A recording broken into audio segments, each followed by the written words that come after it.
След освобожденска България не успява да запази териториалната си цялост. Макар и разделена на две държави – Източна Румелия и Княжество България, тя поема по пътя на своето бурно развитие. В тези процеси дълбока следа ще остави и един габровски предприемач, който ще разпали искрата на родната текстилна индустрия. Роден през 1835 година, най-голямото от деветте деца в дома на търговеца Колчо Калпазанов, Иван Калпазанов трябва да поеме грижата за прехраната на семейството, останал без баща едва на 17 години. Момчето е изключително трудолюбиво. Успява да отвори собствен магазин за платове и стоки, с които се шият горни дрехи, а едновременно с това се занимава и с производство на гайтани. Способностите му са забелязани от местния търговец Добри Стоянов и той дава дъщеря си Велика за негова съпруга. С помощта му Калпазанов оборудва собствена ковачница за производство на метални чаркове, които до този момент масово са изработени от дърво.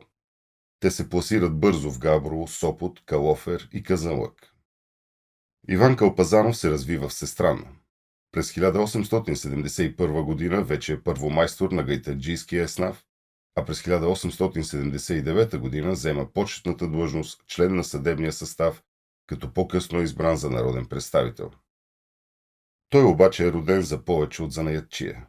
Неговият интерес е привлечен от фабричното производство и през 1875 година посещава фабриката на Добри Желязков в Сливен. Калпазанов знае, че за да предлага най-доброто качество, трябва да разполага с най-добрите машини.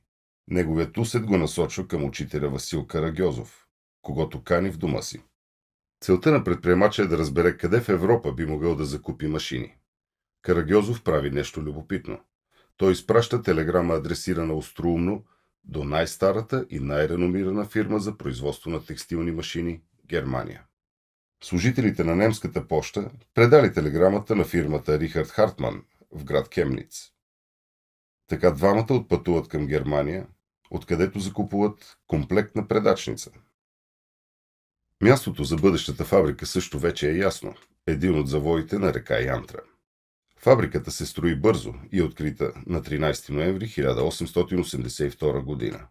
В деня на откриването машините предадат вълна в цветовете на българския трикольор, с която всички помещения на фабриката са драпирани. Стотици българи бързали да видят как може да се преде без хурка и чакрък. С това свое дело Калпазанов става основоположник на текстилната индустрия в Габрово и създател на първата текстилна фабрика в новоосвободеното княжество България. С цел увеличаване капитала на предприятието, Иван Калпазанов се сдружава с брат си Пенчо и още 4 души.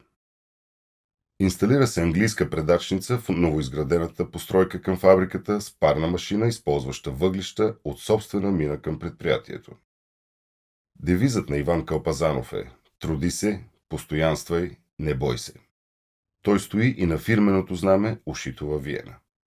Едва 2 години след старта на производството, Калпазанов е прочут вече в цялата страна и самият княз Александър I Батенберг прави тържествена визита на фабричния комплекс. След нея фабриката става основен доставчик на двореца и вече се именува Първа княжеска придворна фабрика за производство на сукна и гайтани. Фактът, че капацитета на съществуващия машинен парк не може да произведе достатъчно шаек за участие в търговете на военното министерство, налага през 1888 година поредно разширение с нова двуетажна сграда с нов вид дараци, такачно отделение, пералня, бояджийско и апретурно отделение. Управляването на фабрика с такива мащаби обаче изтощава прекомерно Калпазанов. След пускането на новите мощности при стоварване на машини за предприятието той се разболява и след няколко месечно боледуване на 22 юли 1889 година почива на 54 годишна възраст. Така родоначалникът на габровската индустрия се отива от този свят, оставяйки след себе си основите на революция в производството, която ще превърне Габрово в българския Манчестър, а България в модерна европейска държава.